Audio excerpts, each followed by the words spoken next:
Hi, I'm Paul Brodie. We're back in the shop. Mitch behind the cameras. Thank you. There's a couple things that happened. Our subscribers, we flipped over to 88,888. We're slowly heading up to 100,000, which is good. It's taken us a little while, but we are patient. We have merchandise for sale, shirts, mugs, much more. 18% off. I know things are expensive these days, so 18% off, that is a discount. Okay, we're working on the BSA, and I made a couple special tools because last episode we were working on the forks, and I couldn't hold these chrome pieces for the number 5 twine to make a seal. So I just took a 2x4. It's nothing special, not a hardwood or anything. And Mitch has a photo of me in the mill. I'm boring out the hole. I have a couple pieces of cardboard in between because I make the hole the same size as the chrome piece. Then when you take out the cardboard, you get a interference fit. And I also made this. I took one of the old nuts. It's a top nut, and I machined off the hex because that goes into the tube, the fork tube, and then I can pull it up.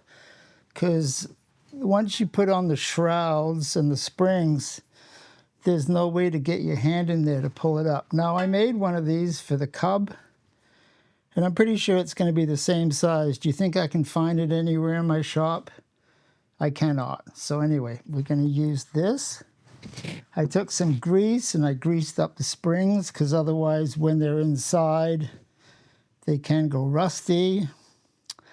So those are the things that I've been working on. I got some of the bolts and the fasteners nickel plated. It's electroless nickel. It's not a flash nickel. So here's my little selection of parts. I got axles done. I got the cover for the head bearings.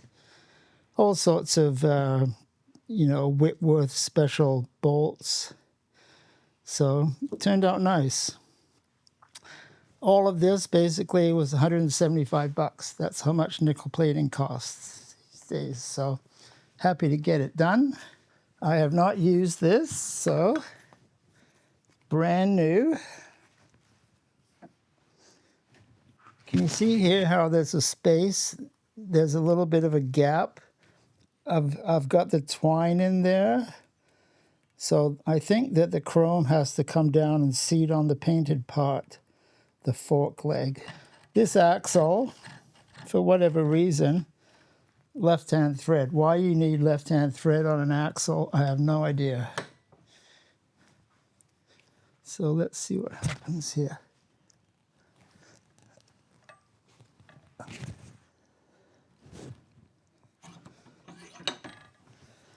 So I used this size here of twine. That was too big.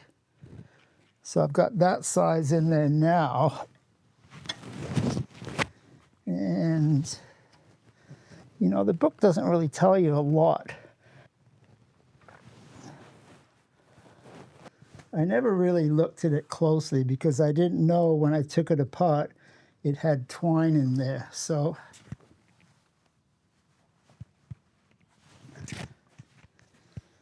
I think I'm just going to leave that.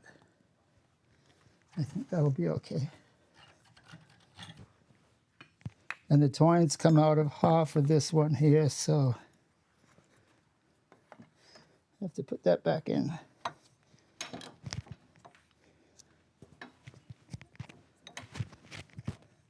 I don't think the Japanese would ever do this. Use a piece of twine to seal a fork blade.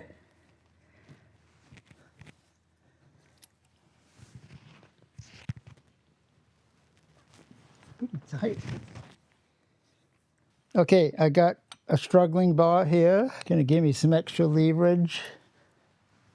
Oh yeah.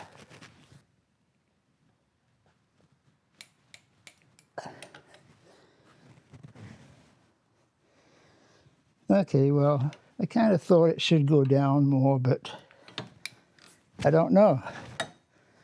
I don't have anyone to ask. But we got a seal there. It's tight.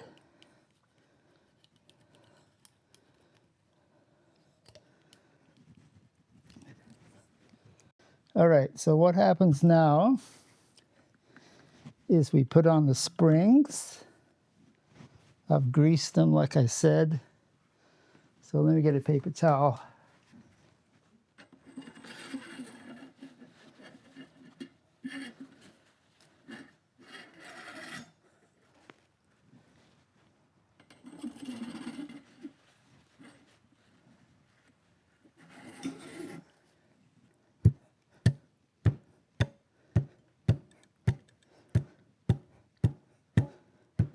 Okay.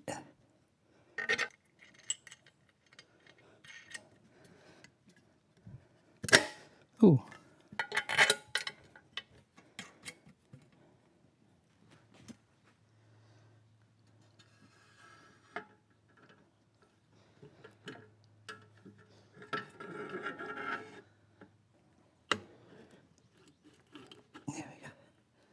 Okay, so what's happening now is the spring is pushing back.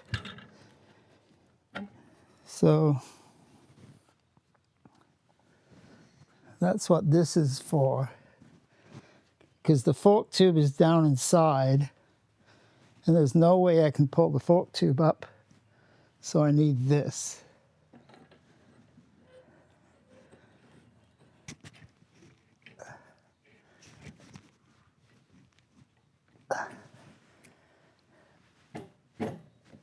Okay, you tap it a little bit.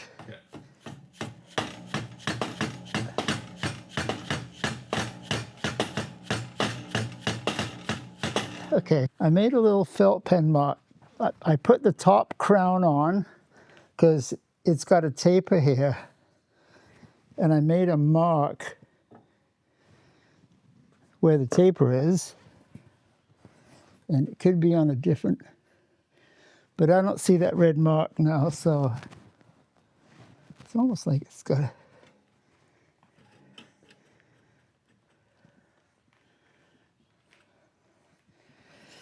not an easy job. Okay, so anyway, it's in there. I'm going to tighten this up so it doesn't move back. Then we'll work on the other side. You can see basically what goes on. Not an easy job.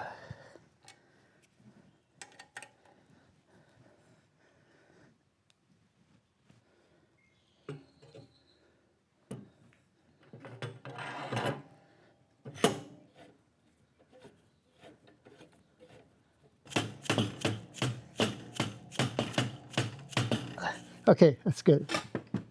Can you see there? There's a red line. Anyway, that's what's supposed to happen on this one. So we had success on one side. Okay. So what I'd like to do, I've got the wheel over here. I want to put the forks onto the wheel. That's what I'd like to do. A little bit of grease.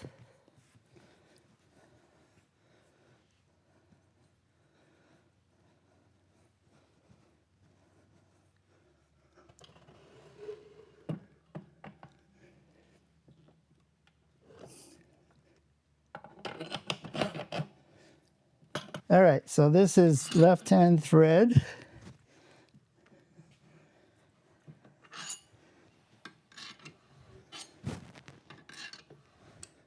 Okay. So this is, that goes about like that.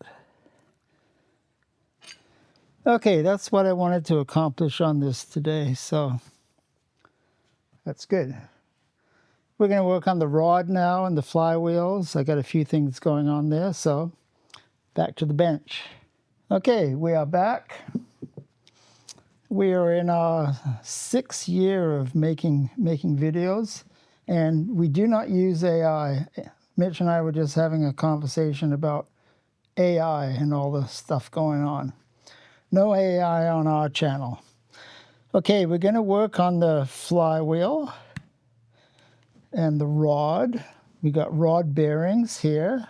So what I want to show you is these are the old bearings, and they look okay, but it's good to put new bearings in. Do you notice there's a hole in this bearing? These new bearings have no hole. Where the hole goes is right here.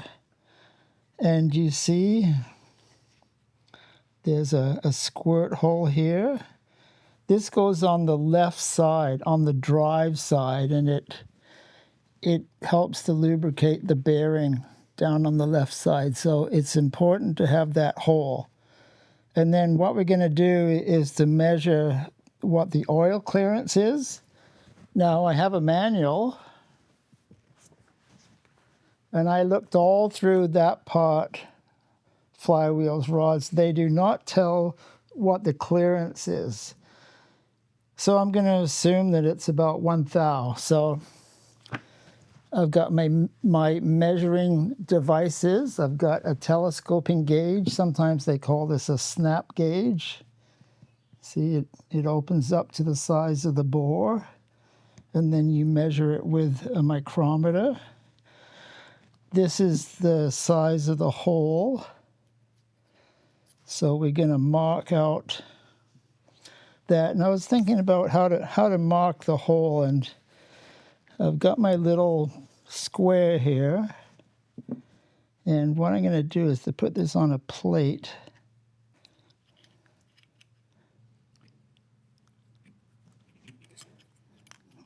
Anyway, looks like that's about right. And then, what about if I eyeball? Does that look good?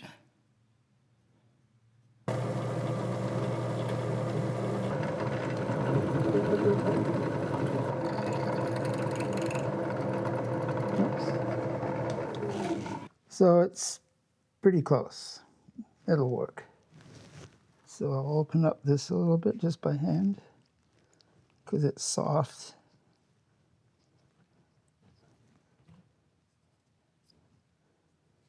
Okay, and we'll go measure now.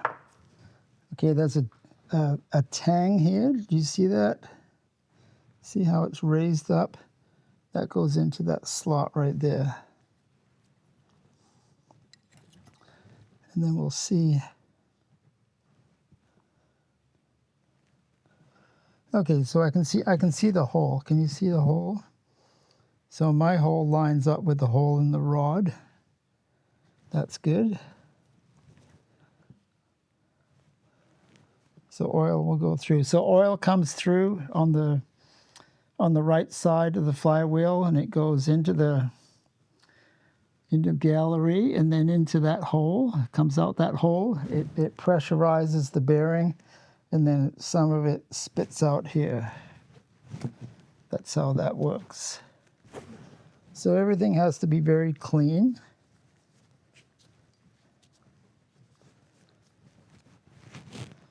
And we'll see what the clearance is. Here's the old rod nuts. I'm going to use these just to torque it down.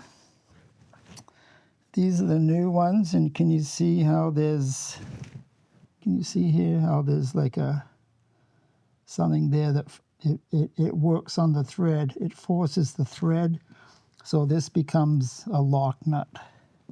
Can you see how it only goes down a certain way? Then it starts to bind. That's the locking part of the nut. Okay, so we have a hole.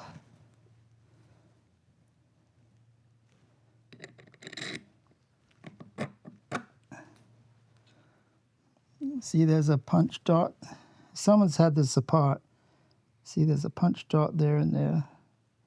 So that's how you know which way it goes. So I'm using the old nuts just to torque it down. So I looked up the torque specs. It's 25 to 27 pounds. And I have a torque wrench. Well, I have two. So what happened here is this is my new one. It's the good one. Well, sort of. It's a gear wrench. It's made in the USA. Right there, made in the USA. And it doesn't work now. See, I got it set for 15 pounds. And it's supposed to click. And does it click? It does not click. So made in the USA, and it's broken. So I'm back to the old standby. These ones never go wrong. There's nothing to go wrong. So I've had this one for probably 50 years or more. It never goes wrong. And I thought I was upgrading. No, I was not upgrading. So I'm going to grab some cardboard to hold this because I don't want to make marks on the aluminum with this. So there we got some cardboard. And we'll torque it down.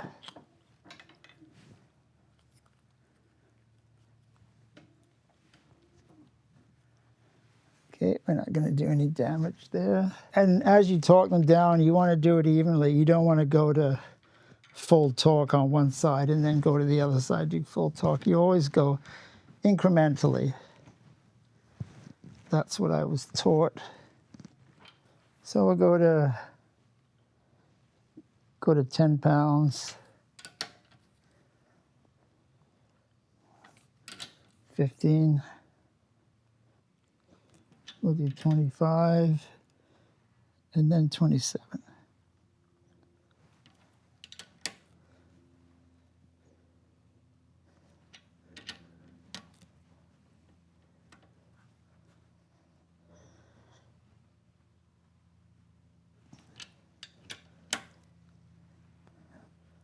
It should be interesting to see what this actually checks out at. Okay, so what the journal is supposed to be 1.4375 to 1.4380. That's the spec that came out of the manual. So let's have a look.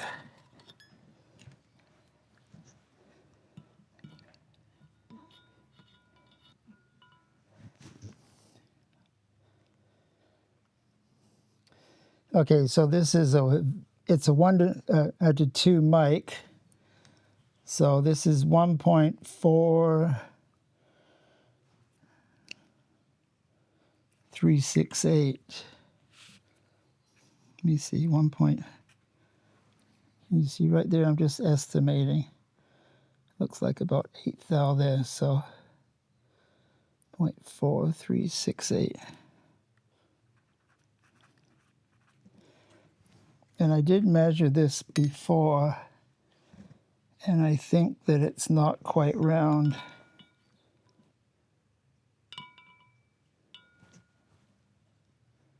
Okay, so it's 1.58. So it's not quite round.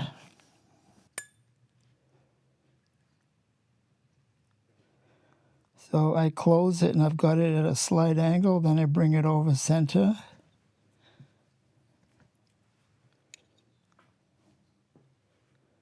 And it's, well, it's a lot bigger. 1.388.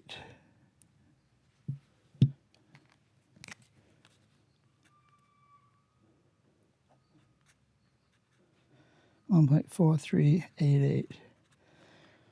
So it looks like it has a clearance of about 3 thou. That's a little excessive. So what I want to do is, and they tell you in the manual, you know, not to file the caps, not to use a scraper on the bearings or anything like that. So that's the manual telling me. But what I'm going to do is I'm going to go to the surface table. I'm going to take off the cap and I'm going to rub it on some on some 180 paper or something like that and make the cap a little smaller to get a little bit more of a crush. So let's see how that works out, because that clearance is a little too much, even though the book doesn't tell you what the clearance should be. I got BSA parts everywhere, so that's why I really want to get this bike assembled. So what I'm going to do is to sand my surface table. And if there's any high spots, well, I can see a little low spot here and there, so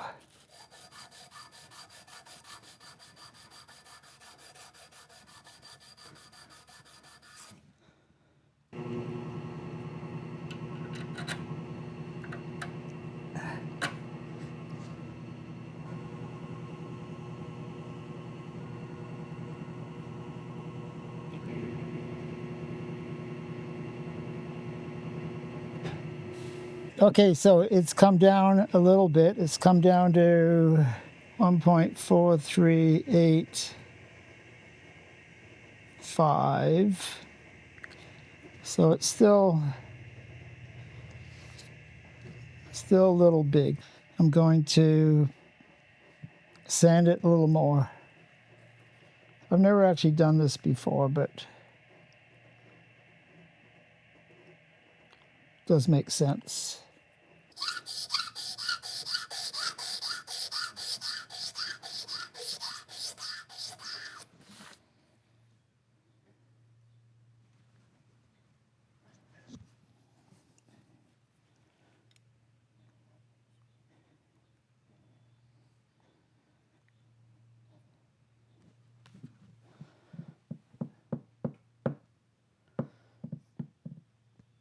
I don't know if I should actually sand the shell.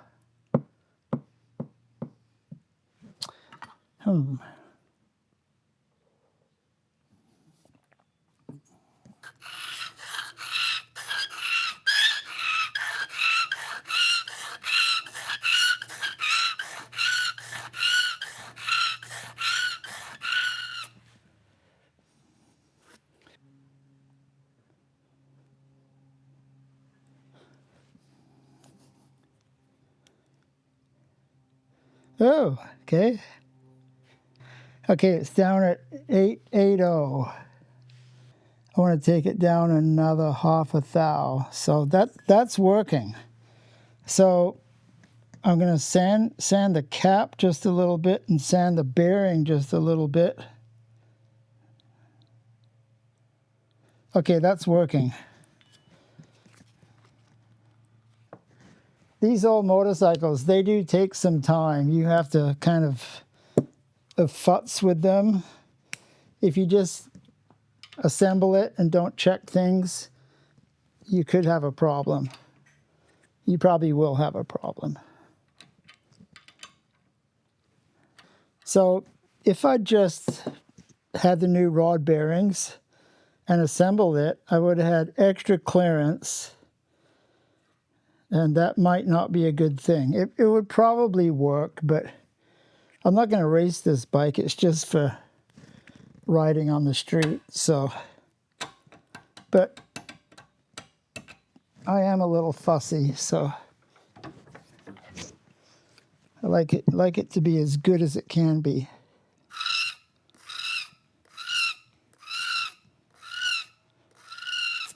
Because I'm just looking for half a thou now.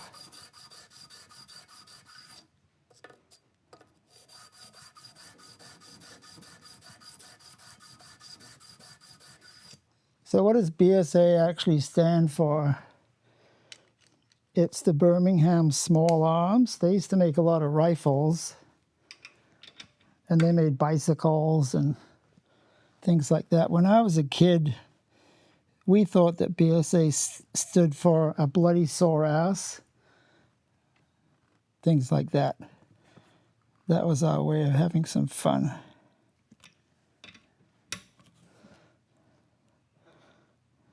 When I was younger, I never owned a BSA. I had a Tiger Cub. I had Japanese bikes, but never a BSA until I got to be in my retirement. So But I really like this bike for some reason. It turned out to be a lot more work than I ever anticipated, but I like working on it.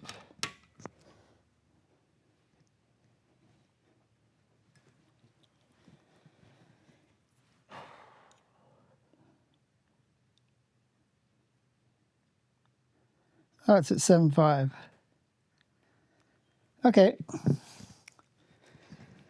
We have the right size now. That's good. So I'm going to take it apart. I'm going to put some oil on here. I'm going to assemble it. Use the new nuts. Put a little bit of Loctite on there. See if it turns. It should. Wow, that worked out nicely after all that.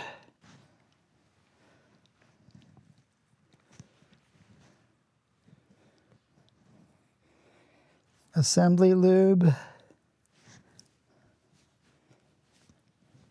It's where it all goes together.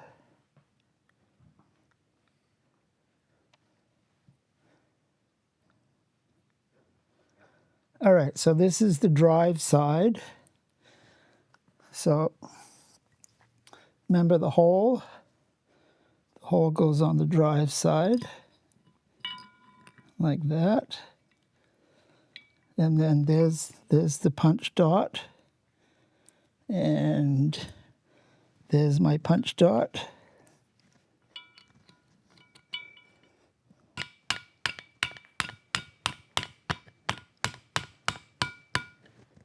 Got a new tube of Loctite. It's fresh. Don't need much. I was at a swap meet on the weekend and I got a new ratchet. $5. It's a gear wrench. It's the same brand as the torque wrench that just stopped working.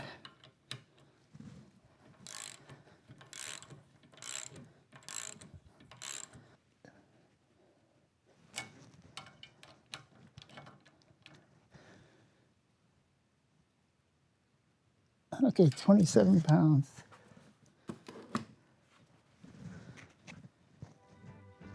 Still turns.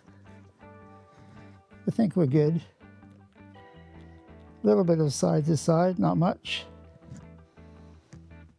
Okay, I'm glad that's done. Thank you for watching. I hope you enjoyed this. Maybe you learned a little something. Mitch and I like coffees. If you buy us coffees, it really helps the channel. And see you next time. Take care.